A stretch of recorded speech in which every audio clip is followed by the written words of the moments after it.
नमस्कार। यो कथा पोखराको हो। एउटा यस्तो बिहानी जहाँ माछा पुच्छ्रेको छाया फेवा तालको निलो काखमा सुस्ताइरहेको थियो। म भर्खरै तालमा नुहाएर निधारको चिसो पानीको थोपा अनि मनमा श्रद्धा बोकी तालबाराईको दर्शन गर्न डुङ्गा कुरिरहेको थिएँ। तर यो शान्तिको बिचमा कतैबाट यस्तो आवाज आयो जसले मेरो पाइला टक्क अडाइदियो। तीनजना अद्वैंसी महिलाहरू जसको शरीरमा वर्षौँदेखिको पीडा अनि आँखामा गहिरो शून्यता थियो।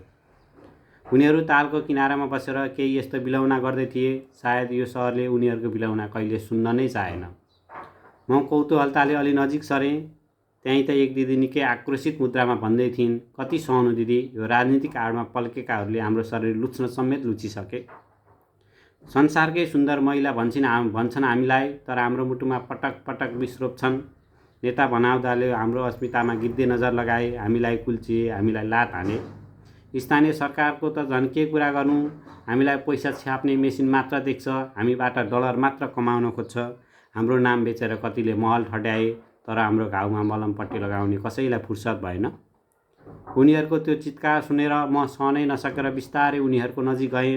मैले सोधेँ, दिदी, यति धेरै अन्याय हुँदा तालबाराई देवीले केही गर्नु भएन?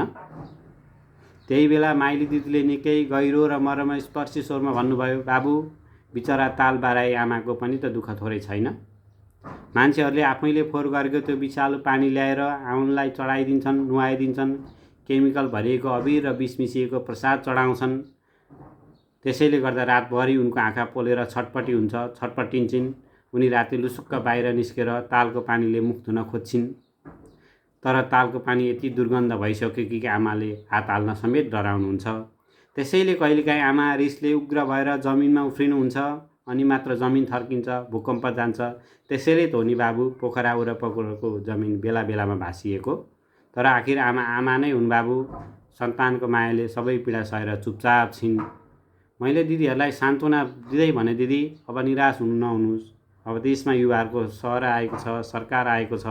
बालन शाह जस्ता युवाहरू जागेका छन्। भ्रष्टाचार गर्ने र प्रकृति लुट्नेहरूलाई शासनले छाला काट्न थालेको छ। कडा कारबाही हुन थालेको छ। अब तपाईँहरूलाई कसैले कुल्चाउन पाउँदैन। यति भन्दै गर्दा एउटा दिदी हँसिलो मुद्रामा प्वाक्क बोलिन्, हो र बाबु, अब के हामीले सजिलैसँग बाँच्न पाउँछौँ त? मैले भने, हो दिदी, अब तपाईँहरूले सजिलै पहिला जस्तै गरी बाँच्न पाउनुहुन्छ।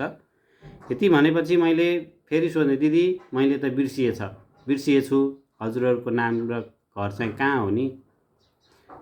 एउटा दिदी मुसुक्क मुस्कुराएर भनिन्, धत लाटा, हामीलाई चिनिनस्? हामी बेगनास, रूपा र फेवा हौँ। सहरको फोहोरले सास रोकिएको छ, हामीलाई बचाउनु, त्यसैले हामीलाई फोहोर भएर तिमीले नचिनेको। यति भनेर तिनैजना दिदी यसो झल्किएको थिए, अदृश्य भइदिए। मैले सोचेँ, बाहिरबाट देखिएको पोखरा र प्रकृति र पोखराले भोगेको पोखरा फरक रहेछ। त्यसैले पोखरामा र फेवा तालमा हामी विष नमिसाउँ र प्रकृतिलाई बचाउँ, पोखरालाई बचाउँ। नमस्कार।